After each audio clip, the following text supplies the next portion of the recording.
नमस्कार दोस्तों, मैं दिव्या जायसवाल। आज के इस पॉडकास्ट में हम बात करेंगे जुडिशरी और एग्जीक्यूटिव के बीच लगातार चल रहे टकराव और साथ ही साथ राज्यपाल और राष्ट्रपति को जो भी शक्तियां दी गई हैं उनके बीच न्यायपालिका का हस्तक्षेप, तो उसमें आगे चल के क्या समाधान हो सकते हैं इन चीजों को लेकर और क्या नहीं हो सकते हैं, इसके बारे में आज हमें constitutional expert mister Rajesh Shukla sir उनके क्वेश्चंस के जवाब देंगे। तो सर से मेरा सबसे पहला सवाल यही रहेगा कि सर बेसिकली जुडिशरी और एग्जीक्यूटिव ये है क्या और इसके रोल्स क्या हैं, क्योंकि ऑडियंस का ये जानना बहुत जरूरी है। धन्यवाद दिव्या जी, आपने इस प्लेटफॉर्म पर एक बहुत ही अच्छा मुद्दा उठाया है जो कि लगातार आज की डेट में हर एक व्यक्ति के कहीं ना कहीं किसी न किसी तरफ से ये सुनने को आ रहा है। लेकिन एक संवैधानिक विशेषज्ञ होने या एक कार्यपालिका न्यायपालिका का एक भाग होने पर किसी के लिए भी ये जानना बेहद अनिवार्य है कि उसके जुरिडिक्शन क्या है। अगर आज की इस पॉडकास्ट में हम लोग इन सारी बातों को जाने और इसको लोगों तक पहुंचाने का अगर सफल प्रयास आप ये करने जा रही हैं, तो इसके लिए मैं आपको बहुत बधाई देता हूँ। आपका पहला प्रश्न है कि कार्यपालिका और न्यायपालिका क्या है। तो सबसे पहले मैं ये बता दूं कि सरकार एक संस्था है। सरकार एक ऐसी संस्था है जो देश को चलाने और इसके मामलों का प्रबंधन करने के लिए जिम्मेदार होती है। ये एक संवैधानिक और वैधानिक संस्था है। सरकार के कार्यों में सामान्यतया विधि बनाना, कानून बनाना, कानूनों को लागू करवाना, कानूनों से संबंधित विवादों का निपटारा करना आदि आदि बहुत सारे कार्य आते हैं। आज के मॉडर्न गवर्नमेंट में सरकार के इन कार्यों को संपादित करने के लिए 3 अलग अलग अंग हैं सरकार के। एक अंग जो कि कानून बनाने का कार्य करता है, इसे विधायिका के रूप में देखा जाता है। यानी कि विधायिका निर्वाचित लोगों का निकाय होता है जो पॉलिटिकली इलेक्टेड होते हैं, जनता के द्वारा इलेक्टेड होते हैं, और वो विधायिका के लोग विधि बनाते हैं on the behalf of the people of the country. दूसरा अंग होता है कार्यपालिका। ये कार्यपालिका एक स्पेशलाइज्ड अंग के रूप में देखा जाता है जो कि सामान्यतया नियुक्त किए गए अधिकारियों से मिलकर बनता है, जिसमें कि अधिकारी होते हैं, मंत्री होते हैं, जिनका अपॉइंटमेंट होता है। उनका काम होता है जो कानून संसद ने बनाया है यानी विधायिका ने बनाया है उनको लागू करवाना, साथ ही साथ विनियमों के माध्यम से देश की व्यवस्था को बनाए रखना। और तीसरा होता है न्यायपालिका। न्यायपालिका न्यायिक अधिकारियों से मिलकर बनती है। इसका काम है ये सुनिश्चित करना कि जो विधायिका और कार्यपालिका जिन कानूनों का निर्माण और जिन कानूनों का इम्प्लीमेंटेशन कर रहे हैं वो संविधान के दायरे में हो। देखिए, भारत के संविधान में न्यायपालिका को संविधान का संरक्षक घोषित किया गया है।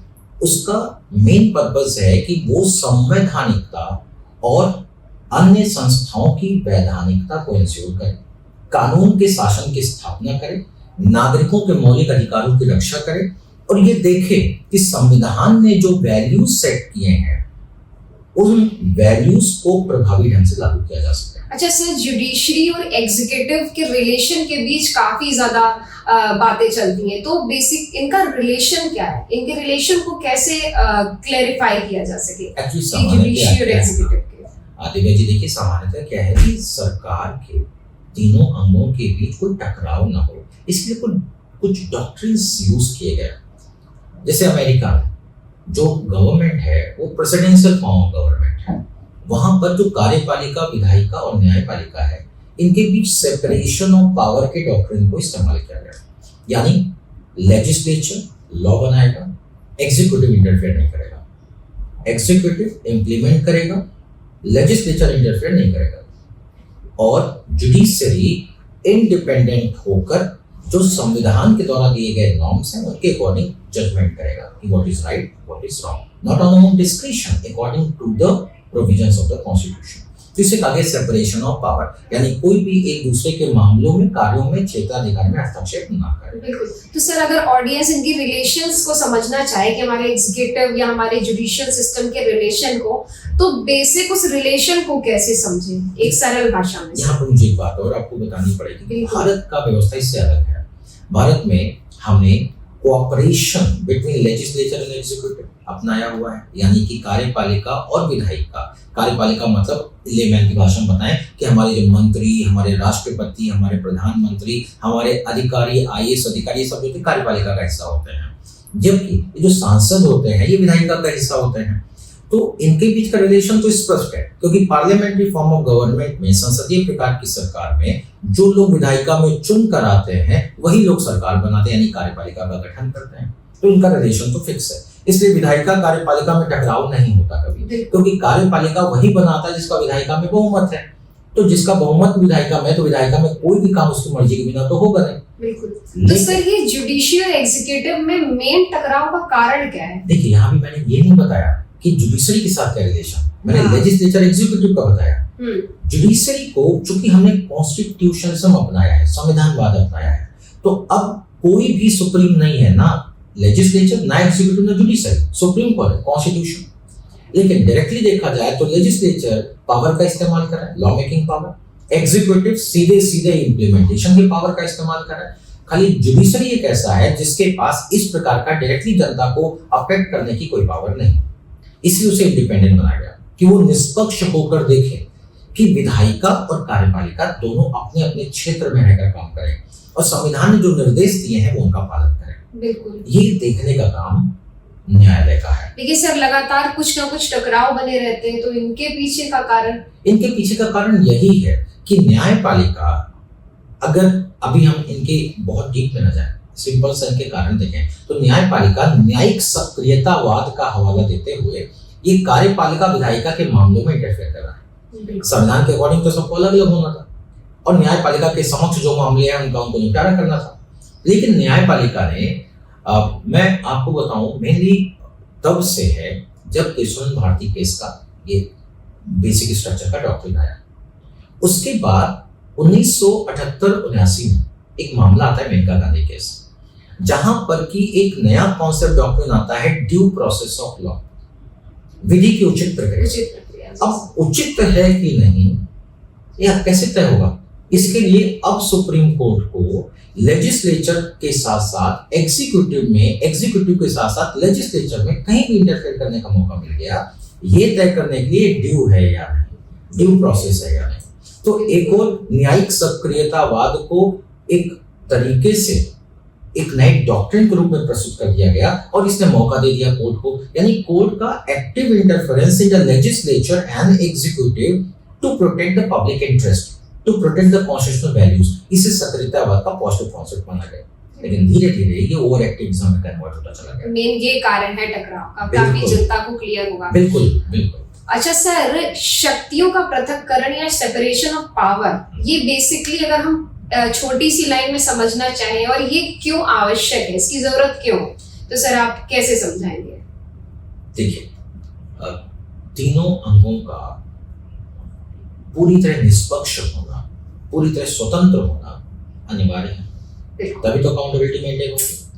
तो शक्तियों का पृथक्करण स्पष्ट रूप से इस बात से जुड़ा हुआ है कि विधायिका कानून बना रही है, तो कानून बनाते समय उसमें कोई दूसरा ऑर्गन हस्तक्षेप ना करे। बिल्कुल।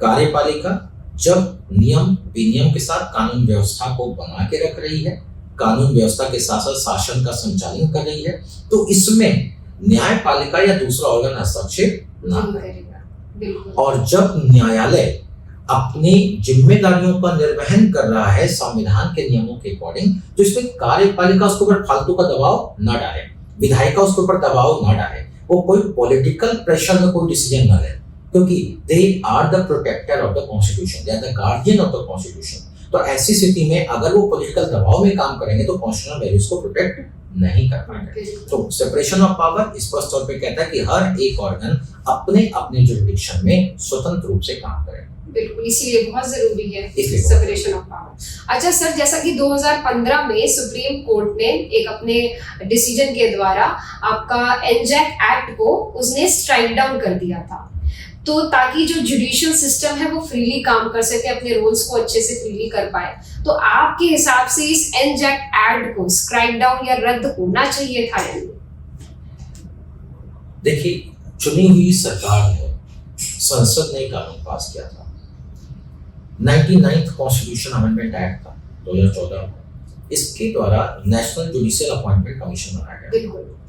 साथ ही साथ कुछ चेंजेस भी किए गए संविधान के अंदर, लेकिन इसको लाने के पीछे जो पर्पस था वो गलत नहीं था, क्योंकि कई सारे ऐसे मामले आए न्यायालय में जहां न्यायाधीशों के ऊपर करप्शन के चार्जेस लगे, चाहे वो कर्नाटक हाई कोर्ट के जज दिनकरन साहब रहे या किसी का नाम लेना उचित नहीं, लेकिन हाँ कई सारे जजेस के ऊपर इस प्रकार के, यहाँ तक कि कोलकाता हाई कोर्ट के जज के ऊपर तो हमारे यहाँ पर इम्पीचमेंट का पूरा प्रोसीजर चल गया। तो इस वजह से जरूर अकाउंटेबिलिटी मेंटेन होनी चाहिए, क्योंकि एक लोकतंत्र में बिना अकाउंटेबिलिटी के पावर दे देना, पावर रख लेना, करप्शन को जन्म देगा। और आप पॉलिटिकल एक स्टेटमेंट है, आप खुद भी कॉन्स्टिट्यूशन के अच्छी जानकार हैं, आपको पता होगा, power correct and absolute power correct absolutely. बिल्कुल सर। शक्ति व्यक्ति को भ्रष्ट बनाती है, पूर्ण शक्ति पूर्णतया भ्रष्ट बनाती बिल्कुल है। सर। तो वो चाहे वो विधायिका हो, चाहे कार्यपालिका हो, न्यायपालिका जवाबदेही तो सबकी होनी चाहिए, लेकिन हमारी न्यायपालिका की कोई जवाबदेही नहीं। ये कानून जो लाया गया था वो इसी पर्पज से लाया गया था, तो पर्पज वाज नॉट रॉन्ग, सही था, अकाउंटेबिलिटी मेंटेन होना चाहिए, लेकिन जो इसके कंपोनेंट्स थे वो कहीं ना कहीं कंसर्न तो क्रिएट करते थे, क्योंकि जिसका कंपोजिशन था उसमें नॉन जुडिशियल बैकग्राउंड के मेंबर भी थे, कोई प्रॉब्लम नहीं। जज सुप्रीम कोर्ट का चीफ जस्टिस, 4 जज वैसे भी थे पहले कॉलेजियम में, उन सबको इसमें शामिल कर लिया गया था। खाली 4 अलग से ही लेकर आए गए थे, जो अलग से आए थे वो पॉलिटिकल थे, लेकिन एक पॉइंट इसमें जुड़ा हुआ था कि अगर कभी इसमें कोई भी, इस कमीशन में कोई वैकेंसी होती है तो इस आधार पे उस कमीशन का कोई भी निर्णय रद्द नहीं किया जाएगा कि इसमें कोई वैकेंसी है। बिल्कुल। इसको ऐसे प्रेज्यूम किया गया कि जो है कोर्ट ने ये माना कि इसका मतलब जजों को अपॉइंट ही नहीं करेंगे और खाली वही पॉलिटिकल लोग डिसीजन ले लेंगे और कह देंगे इसमें संविधान में तो है कि कोई वैकेंसी होने पर भी इसे आप खारिज नहीं कर सकते। इसका मतलब ये पॉलिटिकली, क्योंकि अगर मान लो 2 जज को अपॉइंट किया, एक चीफ जस्टिस, बाकी मेजॉरिटी किसकी होगी? नॉन जुडिशियल का। तो सरकार जिसको चाहिए उसको अपॉइंट करे, जिसको चाहिए उसको हटाएगी। इसलिए this is an intervention in the independence of judiciary. तो कहीं ना कहीं सर सरकारी मनमानी शक्तियों का भी तो उपयोग किया जा सकता था इसमें। बिल्कुल किया जा सकता था, उसके लिए भी कई सारे जजमेंट आए हैं। आप अभी देखिए यहाँ पर जब एनजेएसी का मामला आया था तो इसमें आपको मालूम है 4th जज केस के ऊपर इसका निर्णय आया, जिसमें स्पष्ट तौर पे कोर्ट ने कहा कि ये जो कानून है ये बेसिक स्ट्रक्चर का वायलेशन कर रहा है, क्योंकि जो इंडिपेंडेंस ऑफ जुडिशरी है it is the basic structure of the constitution. और इस आधार पे 99 कॉन्स्टिट्यूशनल अमेंडमेंट एक्ट रद्द किया जाता है। और इसी में कोर्ट किया सुप्रीम कोर्ट ने कि न्यायपालिका, विधायिका, कार्यपालिका को अपने अपने क्षेत्र में रहना चाहिए, एक दूसरे के क्षेत्र में इंटरफेयर नहीं करना चाहिए। यानी कि सेपरेशन ऑफ पावर के डॉक्ट्रिन को रीस्टैब्लिश किया था इसी केस में, एनजेएसी के मामले में। अच्छा। और यहाँ तक तो ठीक है। 2006 में, इसके पहले 2006 में एक मामला आया था, रामेश्वर प्रसाद मामला था 2006 में। सुप्रीम कोर्ट ने वहां पर एक फैसला दिया था और ये कहा था कि जो एग्जीक्यूटिव के हेड है, यानी राज्यपाल को अगर राज्य में लेकर चले, राज्यपाल एग्जीक्यूटिव के जो हेड हैं वे मनमाने तरीके से किसी बिल, अगर स्टेट लेजिस्लेचर बिल पास करके भेजता है तो उस बिल को मनमाने तरीके से खारिज नहीं कर सकते। तो सर ये मनमाना शक्ति है, कौन तय करेगा? कोर्ट तय करेगा। फिर से अपने आप उन्होंने एक्टिविज्म को उसमें लेकर आ गए। उसमें ये कहा कि यानी कि मनमाने तरीके से राज्यपाल इस अपने अप्रूवल देने की शक्ति का दुरुपयोग नहीं कर सकते, खारिज नहीं कर सकते। तो कहीं ना कहीं समय समय पर जुडिशरी खुद हस्तक्षेप करती रही एग्जीक्यूटिव और लेजिस्लेचर के मामलों में, और जब अपनी बारी आती है तो कहता नहीं आप इसमें इंटरफेयर नहीं कर सकते। दिव्या जी, मैं यहाँ पर परसेप्शन की बात करता हूँ, क्योंकि इंडियन डेमोक्रेसी में लोगों का भरोसा पॉलिटिक्स पर खत्म हो गया है, एग्जीक्यूटिव पर खत्म हो गया है। बिल्कुल। तो घुमा फिरा के किसको ध्यान में रखते हैं? जुडिशरी। उनको लगता है कि वही हमें बचा सकते हैं, और इसका सर्टेन टाइम दुरुपयोग जुडिशरी करती है। और इसलिए जुडिशरी ने कई बार ऐसे फैसले दिए हैं जो निहायत ही गलत है। सर उनमें से कुछ एग्जांपल उन फैसलों में से? मैं किसी का भी डिसरिस्पेक्ट करना नहीं चाहता हूँ, लेकिन गोलकनाथ केस में सुप्रीम कोर्ट का ही जजमेंट था कि फंडामेंटल राइट को हम नहीं कर सकते। उसी के बाद केशवन भारती केस में कह रहे हैं कि कर सकते हो। सब कुछ पलट केशवन भारती केस में भी 13 जजों की बेंच में से 6 जज कह रहे हैं नहीं कर सकते हो, 7 जज कह रहे हैं कर सकते हो, यानी वो 6 जज अब किसी भी बेंच में बैठेंगे तो उनके डिसीजन कितने सही होंगे। अगर मैं आज ये कहूं कि केशव भाटी केस के फैसले पर हम लोग चलते हैं तो 6 जज क्या, आई एम सॉरी टू से, कि क्या वो इनकैपेबल थे? बिल्कुल। यानी उन्होंने जितने डिसीजन दिए, यही बात अभी अभिषेक मनु सिंघवी ने भी कहा। अभी 6 अप्रैल 2025 को जजमेंट आया Tamil Nadu state versus governor of the Tamil Nadu. उस मामले में सुप्रीम कोर्ट ने कहा कि 3 महीने के अंदर अगर राज्यपाल राज्य के विधेयकों पर अपनी स्वीकृति नहीं देते तो वो अपने आप पास मान लिया जाएगा। अभी क्या हुआ, फिर उसके बाद हमारी माननीय राष्ट्रपति महोदय जो महामहिम है, उन्होंने एक रेफरेंस भेजा किसके पास, सुप्रीम कोर्ट के पास। आर्टिकल 144 में एक पावर है राष्ट्रपति के पास में कि अगर कोई संवैधानिक मुद्दे पर इस प्रकार का कोई प्रॉब्लम खड़ा होता है तो वो एडवाइस मांग सकते हैं सुप्रीम कोर्ट से। सुप्रीम कोर्ट में 5 जजों के बेंच इस पर चर्चा कर रही है। इस चर्चा के दौरान उन्होंने तमिलनाडु का मामला भी उठाया। अभिषेक मनु सिंघवी साहब ने स्पष्ट तौर पे कहा कि देखिए तमिलनाडु का जो डिसीजन है 2 जजों का डिसीजन है, लेकिन वो डिसीजन है और आर्टिकल 141 संविधान का है जो कहता है कि अगर सुप्रीम कोर्ट ने कोई डिसीजन दिया है तो वो लॉ है, बाइंडिंग लॉ है। तो ऐसी स्थिति में अगर उसे 3 महीने का टाइम फिक्स किया हुआ है। अच्छा सर, इसी से रिलेटेड एक सवाल कि राष्ट्रपति और राज्यपाल की शक्तियों पे भी न्यायालय जो उनकी निर्णय लेने की शक्तियां हैं उस पे भी कुछ सीमाएं निर्धारित करती है, तो कहीं ना कहीं फिर ये भी एक न्यायपालिका की गलत तरीके से उपयोग की शक्ति है। उसी की बात कर रहा हूँ कि इस वाले मामले में 143 के अंतर्गत जब ये चर्चा हुई तो वहां पर ये बात स्पष्ट कहा गया कि अगर सुप्रीम कोर्ट ये तय करे कि कहां तक इंटरफेयर कर सकते हैं, कहां तक वो उनके लिए तय कर सकते हैं, इसके ऊपर चर्चा चल रही है। लेकिन अगर मैं अपना ओपिनियन दूं इस मामले में तो स्पष्ट तौर पर जो तमिलनाडु सरकार का मामला था, जो तमिलनाडु का केस था, इसमें लगातार पिछले 2 सालों से बहुत सारे बिल को राज्यपाल ने रोक रखे थे। और मैं बता दूं 2023 में एक मामला इसके पहले भी आया, केरल सरकार का मामला था। केरल सरकार के 8 विधेयकों को लगातार वहां के माननीय राज्यपाल मोदी रोके पड़े हुए थे, उसके ऊपर कोई निर्णय नहीं ले रहे थे। उसके ऊपर भी कोर्ट का जजमेंट आया कि ये अनलिमिटेड नहीं हो सकता, आप किसी को भी अनलिमिटेड टाइम तक रोक नहीं सकते हैं, किसी बिल को अपने पास नहीं रोक सकते। मामला यहीं से शुरू हुआ कि राज्यपाल के पास, देखिए जो ये विधेयक है इनके ऊपर राज्यपाल को कुछ पावर है, राष्ट्रपति को कुछ पावर है, उसको लेकर राष्ट्रपति राज्यपाल के पावर को लेकर इस समय न्यायालय के साथ विवाद चल रहा है। अच्छा सर, जैसे कि अभी कुछ टाइम पहले हमारे वाइस प्रेसिडेंट जगदीप धनखड़ जी का भी एक कमेंट था कि भाई जो जुडिशरी है और जो एग्जीक्यूटिव है इन दोनों को एक दूसरे के खिलाफ ना होकर एक साथ खड़े होकर काम करना चाहिए। वहीं कुछ ऐसी राजनीतिक हस्तियां हैं जिनका ये मानना है कि भाई जो न्यायपालिका है वो अपनी शक्तियों का अलग तरीके से उपयोग करके सुपर संसद के रूप में कार्य करना चाहिए। तो सर ये सुपर संसद जो ये वर्ड बोला जा रहा है इसको कैसे डिफाइन करें कि वो किस तरीके की पावर्स का यूज कर रही है जो सुपर संसद कि कहीं ना कहीं ये राष्ट्रपति और राज्यपाल की जो निर्णय लेने की शक्ति है वहां पे वो कह रही है, रिस्ट्रिक्शंस लगा रही है, तो यहाँ भी सुपर संसद हो सकता है क्या? इसके कुछ और भी एग्जांपल्स है जहां पे ये सुपर संसद को डिफाइन किया जा सके? देखिए 2 अलग अलग प्रश्न है ये।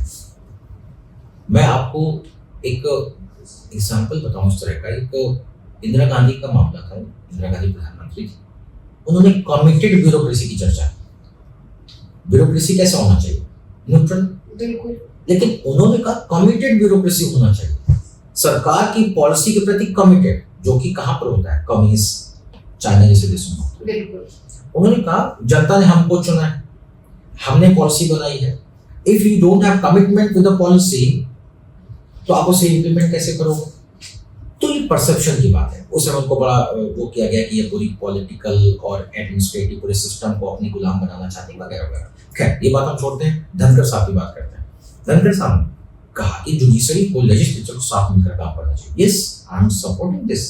बिल्कुल सही बात है। रीजन ये कि ये दोनों किसी प्रकार के कोई स्वयंभू कमांडर थोड़ा है, सही बात। They are the 2 hands of the state। बिल्कुल। ये राज्य के 2 हाथ हैं। बिल्कुल सही। और अगर ये दोनों मिलकर काम नहीं करेंगे तो एक करेगा तो सब मिटा देगा। मिलकर काम करना है, यानी कि लॉ बन रहा है, तभी डेवलपमेंट और प्रोग्रेस के बारे में सोचा जा सकता है। बिल्कुल तभी सोचा जा सकता है। अगर जुडिशरी बार बार इंटरफियर करेगी लेजिस्लेचर के काम में, हर बात को समीक्षा के नाम पर रोक देगी, तो डेवलपमेंट कैसे होगा? दूसरी ओर अगर जुडिशरी कोई डायरेक्शन दे रही है तो वो उसी प्रकार का पावर एंजॉय करने वाली संस्था तो है। वो तो जनता के प्रोटेक्शन के लिए है ना, जनता के तो फंडामेंटल राइट का प्रोटेक्टर है, वो गार्जियन है वो। अगर वो कोई डायरेक्शन दे रही है तो लेजिस्लेचर को उसको नेगेटिव हमेशा लेने की आवश्यकता अच्छा सर, कहीं ना कहीं एग्जीक्यूटिव भी तो ऐसे कुछ एक्ट पास कर देती है, जैसा कि आप इंदिरा गांधी का केस ले लीजिए, तो कुछ ऐसे एक्ट पास करती है जहां पे वो खुद को प्रोटेक्ट करना चाहती है, तो वहां तक ये एग्जीक्यूटिव के रूल्स भी तो एक तरीके से गलत तरीके से अपनी पावर का यूज हुआ। तो इससे ये जुडिशरी को इंडिपेंडेंट बनाया गया है जी, कि अगर लेजिस्लेचर कोई कलर्ड लेजिस्लेशन पास कर दे, एग्जीक्यूटिव अगर कोई ऐसे लॉस ऐसे रूल्स को इम्प्लीमेंट करे जो कि अपने प्रोटेक्शन के लिए हो, संविधान के अगेंस्ट हो, तो इसीलिए न्यायपालिका को स्वतंत्र अधिकार दिया गया कि इनके पावर इनके प्रभाव में ना रहे और इंडिपेंडेंट होकर डिसीजन ले, इसीलिए बनाया। मतलब आपका यही कहना है कि बैलेंस निर्णय होने चाहिए जो सही हो, जिस लाइन तक जिस सीमा तक सही हो। कुछ ऐसे नहीं होना चाहिए कि वो न्यायपालिका कार्यपालिका की शक्तियों का थोड़ा हनन करे या कार्यपालिका न्यायपालिका की शक्तियों का हनन करे। देखिए मैं बैलेंस इसलिए कहना चाह रहा हूँ क्योंकि एग्जीक्यूटिव जुडिशरी ये पावर होल्ड करते हैं। अगर जिस सीमा तक ये पावर का दुरुपयोग नहीं कर रहे हैं तो कोर्ट को रिस्ट्रेन करना चाहिए हर मामलों में इंटरफेयर करने से, क्योंकि अगर उसने एक की जॉब को लेकर मामले को रोक दिया तो लाखों की जॉब को उसने खतरा पैदा कर दिया। बिल्कुल। तो ऐसी सिचुएशन में इंडिविजुअल उसको ग्रीवांस रिड्रेस करे, ना कि पूरे जॉब को रोक देना, पूरे वैकेंसी को खत्म कर देना, पूरे प्रोसेस को रोक देना। ये तो अनवांटेड एंड मैं ये कहूंगा कि अनफॉर्चुनेट एक्शंस होते हैं और कोर्ट कई बार बिना सोचे समझे डिसीजन लेता है और ऐसी स्थिति में उनके डिसीजन को उनके ऊपर वाला कोर्ट खारिज कर देता है। तो अब ये प्रश्न लग जाता है कोर्ट की इंटीग्रिटी पर कि वो जज किस काम के हैं। जिन जजेस ने इस प्रकार का डिसीजन दिया, लाखों लोगों के जीवन को प्रभावित किया, उसके बाद उनके ऊपर का एक जो से खारिज करके कहता है यू आर रॉन्ग, लेकिन जिसको नुकसान हुआ उसे कौन कंपनसेट करेगा? आप तो रॉन्ग करके नहीं करेंगे, आपने तो नया जजमेंट दे दिया, आप जो नया जजमेंट वहां पे पास कर दिया। लेकिन हम रिस्पेक्ट करते हैं कोर्ट का, क्योंकि कोर्ट अपने लिए कुछ नहीं कर रहा है, वो नागरिकों के लिए कर रहा है और साथ ही साथ में वो सारे प्रोसेस कॉन्स को देखता है, संवैधानिक मूल्यों के आधार पर निर्णय लेता है। अच्छा सर, आप इसके बारे में क्या कहेंगे कि एग्जीक्यूटिव को ऐसे एक्ट पास करने से खुद को रोकना चाहिए जो वाकई सही नहीं है, जैसे कि कई सारे ऐसे एक्ट है जिनको पास किया है एग्जीक्यूटिव ने पहले?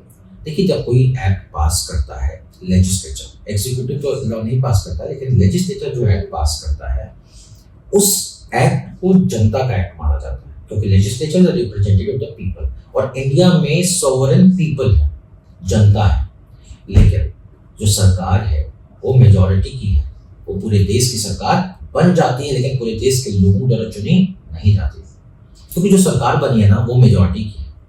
तो ऐसी स्थिति में इंडिपेंडेंट जुडिशरी का होना बहुत जरूरी है, जिससे माइनॉरिटी के इंटरेस्ट को प्रोटेक्ट कर सके। ये मेजॉरिटी की सरकार कहीं ऐसा ना हो कैसे कानून पास करे, ऐसी चीजों को पास करे जो अन्य लोगों के लिए हानिकारक हो जाए। बिल्कुल। इसलिए जुडिशरी का होना बेहद अनिवार्य है। तो सरकार तो गलत करती है क्योंकि पॉलिटिकली है, कभी वो गलत ना करती तो जुडिशरी में इतने सारे केसेस क्यों होते हैं?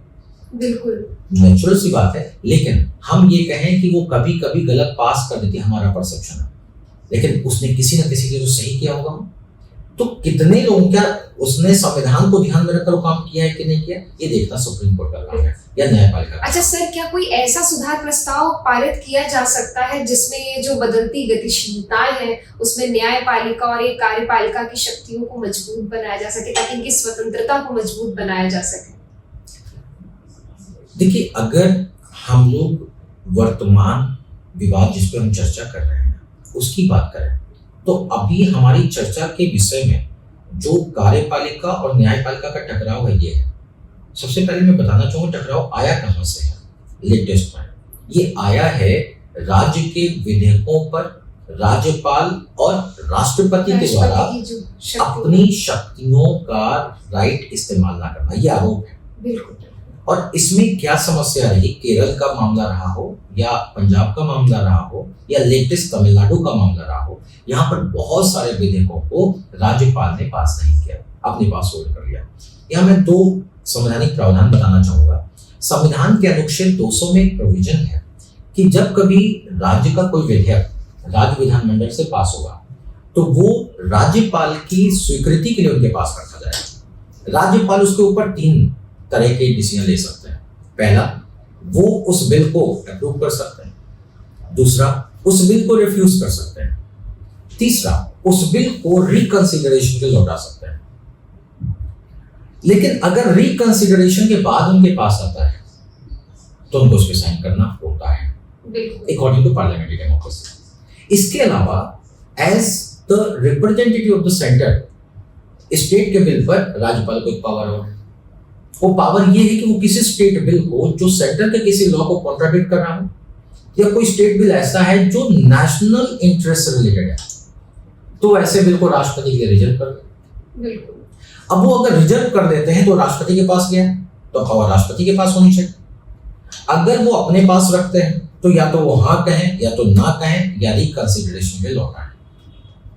लेकिन अगर रिकंसिडरेशन के भेज दिया, राष्ट्रपति के रिजर्व नहीं किया, रिकंसिडरेशन के भेज दिया और अब वो आता है, तो उसको राज्यपाल क्या करेंगे, यहीं पर सारा विवाद खड़ा है। सर, ये तो कॉन्स्टिट्यूशनली उनको पावर्स मिली हुई है, लेकिन क्या मतलब ऑडियंस भी ये जानना चाहेंगे, क्या कोई ऐसा एक सुधार प्रस्ताव है जो पारित किया जा सकता है जिससे ये टकराव ही खत्म हो जाए और दोनों सामंजस्य पूर्ण रूप से कार्य कर सके? सुधार प्रस्ताव तब करेंगे जब आपको प्रॉब्लम्स पता कि प्रॉब्लम्स क्या है। हाँ।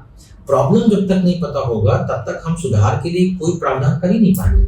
प्रॉब्लम ये नहीं कि इंटरफेयर कर रहे हैं, प्रॉब्लम ये है कि संविधान उनको पावर दे रहा है। बिल्कुल सर। संविधान जब पावर दे रहा है तो इस पे क्या कर सकते हो? संविधान ने क्या पावर दिया है? संविधान ने पावर दिया आर्टिकल 200। मतलब कायदे से आपका ये कहना है कि कॉन्स्टिट्यूशन में अमेंडमेंट होना चाहिए, अगर कुछ चेंज करना है, यही एक तरीके का सॉल्यूशन। और जो प्रॉब्लम है, वो प्रॉब्लम जो लगातार बोन ऑफ कंटेंशन बना हुआ है, वो ये है कि राज्यपाल को संविधान के आर्टिकल 200 में पावर है कि वो कोई भी टाइम लिमिट फिक्स नहीं किया गया है।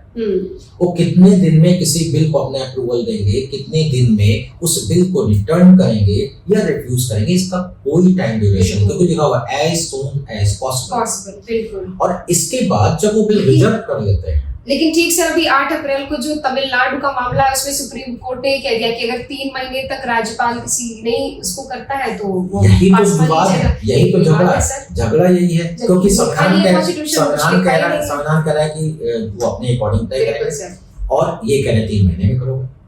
अब अगर इस पे हम लोग चर्चा करें कि क्या डिसीजन सही 3 महीने में करो, तो ऐसे हम पॉलिटिकल व्यक्ति कहेंगे हाँ बिल्कुल सही डिसीजन है, क्योंकि लॉ लेजिस्लेशन पास किया है भाई, 3 महीने के अंदर अगर तूने जजमेंट नहीं दिया तो फिर वो पास मान लिया जाएगा। तो फिर राज्यपाल को पावर देने का मतलब क्या है? याद रखिए, हमारे संविधान विशेषज्ञ मूर्ख तो नहीं थे, बिल्कुल सही, वो बहुत बड़े फोर विजनरी थे। उनको मालूम था कि ये जो सरकारें बनेंगी ये किसी पर्टिकुलर लैंग्वेज को फोकस करने वाली, रिलीजियस हो सकती हैं, ये किसी मेजॉरिटी के आइडियोलॉजी को फॉलो करने वाली हो सकती हैं। लेकिन सर, करंट सिचुएशन के अकॉर्डिंग कुछ ना कुछ अमेंडमेंट की तो जरूरत है कॉन्स्टिट्यूशन के अंदर। मेरी नजर में कुछ नहीं है। और क्यों नहीं है, उसके पीछे रीजन ये है क्योंकि ये कलर्ड लेजिस्लेशन को रोकने के लिए उनको पावर दी गई। कलर्ड लेजिस्लेशन को रोकने के लिए पावर दी गई कि राज्यपाल उसको चाहे तो अनलिमिटेड टाइम के लिए रोक ले। उस लेवल पे नहीं रोका जा सकता कि मेजॉरिटी किसी एक के पास में है, वहां पे नहीं रोक सकता। अब राज्यपाल के पास आएगा तो राज्यपाल को लगता है कलर्ड है तो भी कलर्ड तरीका इस्तेमाल कर ले, ना हाँ कहे ना कहे ना रिटर्न करे। जब कलर्ड लेजिस्लेशन कलर्ड इस्तेमाल करे, यानी कि दिखाने के लिए लॉ कुछ और, ऑब्जेक्टिव कुछ और। तो ये पावर वहां पे जो दी गई कि जब एज सून एज पॉसिबल, यानी कि वो उसके ऊपर देखें कितना टाइम लगना चाहिए वो तय करें, उसे पास भी होना चाहिए कि नहीं होना चाहिए वो तय करें। कहीं ना कहीं इंटेंशन का रहा होगा, नहीं तो ये हर जगह टाइम फिक्स करके यहाँ टाइम फिक्स क्यों नहीं किया? जब कोई भी, चाहे वो इमरजेंसी हो, वहां पे भी जब बता रहे हैं कि आपको 1 महीने के अंदर अप्रूवल देना होगा, विधायिका को यानी कि संसद को 1 महीने का अप्रूवल देना होगा, प्रेसिडेंट रूल लगाओगे 2 महीने के अंदर अप्रूवल देना होगा, तो इतनी बड़ी चीज पे उन्होंने टाइम क्यों फिक्स नहीं किया? लेकिन यहाँ पर आज की जो आप चर्चा कर रहे हो, इस चीज को जिसको कि कलर्ड लेजिस्लेशन को पास होने से रोकने के लिए किया गया था, लेजिस्लेचर के द्वारा शक्तियों के दुरुपयोग से रोकने के लिए जैसे सर, यहाँ पे बहुत सारे ऑडियंस को कंफ्यूजन ये हो रही होगी, कलर लेजिस्लेशन क्या है? कलर लेजिस्लेशन क्या होता है? ऐसे कानून जो दिखाने के लिए कुछ और होता है लेकिन उनका ऑब्जेक्टिव कुछ और होता है। वो दिखाएंगे कि ये कानून इसलिए बनाया जा रहा है लेकिन उसका इम्पैक्ट कुछ और है, वो कुछ और चीजों के लिए होता है। ऐसे कानूनों को राज्यपाल समझें और उसे होल्ड कर रहे हैं अपने पास, क्योंकि टाइम लिमिट फिक्स नहीं है, तो जब तक चाहे तो उसको होल्ड करते रहे जब तक वो सेटिस्फाइड ना हो जाए कि हाँ इसके अंदर ये चीजें दूर कर दी गई हैं। अगर वो किसी बिल को रिजर्व करते हैं राष्ट्रपति के लिए, तो राष्ट्रपति के पास इसके ऊपर कोई टाइम लिमिट नहीं है, तो कब तक जजमेंट देंगे। यही प्रॉब्लम थी, क्योंकि राज्यपाल ने अपने पास बिल को रोका, फिर जब बहुत प्रेशर पड़ा तो उठा के राष्ट्रपति के पास भेज दिया, और ऐसी स्थिति में बिल लंबा लैप्स होता चला गया। राज्य सरकारों को लगा कि हमारे काम में दखल अंदाजी कर रहे हैं, सीधे वो चीजें बोल के कोर्ट, जब वो कोर्ट पहुंच गए तो कोर्ट ने देखा कि हाँ भाई ये बात तो थोड़ा सा गड़बड़ है, और इसमें जो है टाइम फिक्स होना चाहिए, क्योंकि कोर्ट में 2 जज ये कह रहे हैं और अभी 5 जजों की बेंच दूसरी कह रही कि नहीं हम किसी प्रेसिडेंट पर नहीं जाएंगे, जो उन्होंने डिसीजन दिया उस पर नहीं जाएंगे, हम देखेंगे संविधान के एक्सपर्ट होने के नाते संविधान के इंटरप्रिटेशन को ध्यान में रखते हुए हम इसके ऊपर डिसीजन देंगे। इसका मतलब क्या है? इसका मतलब कुछ भी और होगा। बिल्कुल सही बात है सर। लेकिन जैसा कि आपने सही कहा कि हमें कोई सुधार नहीं, हमें लेजिस्लेचर, एग्जीक्यूटिव एंड जुडिशरी को सेल्फ इंट्रोस्पेक्शन करने की जरूरत है, जनता को अवेयर होने की जरूरत है। प्रॉब्लम है कहाँ एग्जैक्टली? इस प्रॉब्लम के सॉल्यूशन की जरूरत प्रॉब्लम ये है कि राज्यपाल के ऑफिस को पॉलिटिकल बना दिया गया है। राज्यपाल के उस जो पावर है उसका पॉलिटिकल राइवलरी निकालने के लिए इस्तेमाल किया जा रहा है। राज्यपाल कलर लेजिस्लेशन के लिए इसका इस्तेमाल करते, नो प्रॉब्लम, बहुत अच्छा था, लेकिन वो क्या करे, वो किसी राज्य को काम करने से रोकने के लिए उस बिल को होल्ड कर दे रहे हैं कि वो काम ना कर पाए। वो जब कोई काम नहीं कर पाएगा तो अगले चुनाव में किसको फायदा मिलेगा? अपोजिशन पार्टी को फायदा मिलेगा। जब वो अपोजिशन के हाथ की कठपुतली बनकर काम करता है, जब वो सेंट्रल गवर्नमेंट में बैठा हुआ सरकार उसकी पॉलिटिकल पार्टी के कठपुतली बनकर काम करते हैं, then it is a problem.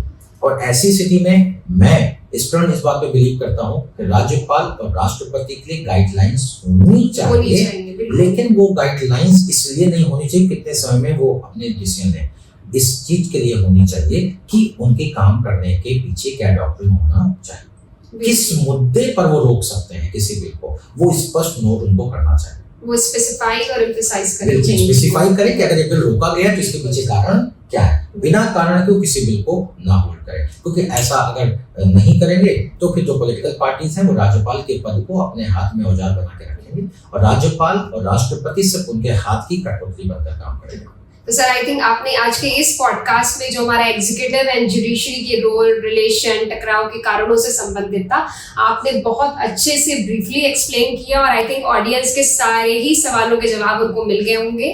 तो thank you so much sir. और ऑडियंस मिलते हैं अपने नेक्स्ट पॉडकास्ट में अपने नए टॉपिक के साथ में, तब तक के लिए बने रहिए, stay tuned. Thank you so much. नमस्कार। नमस्कार।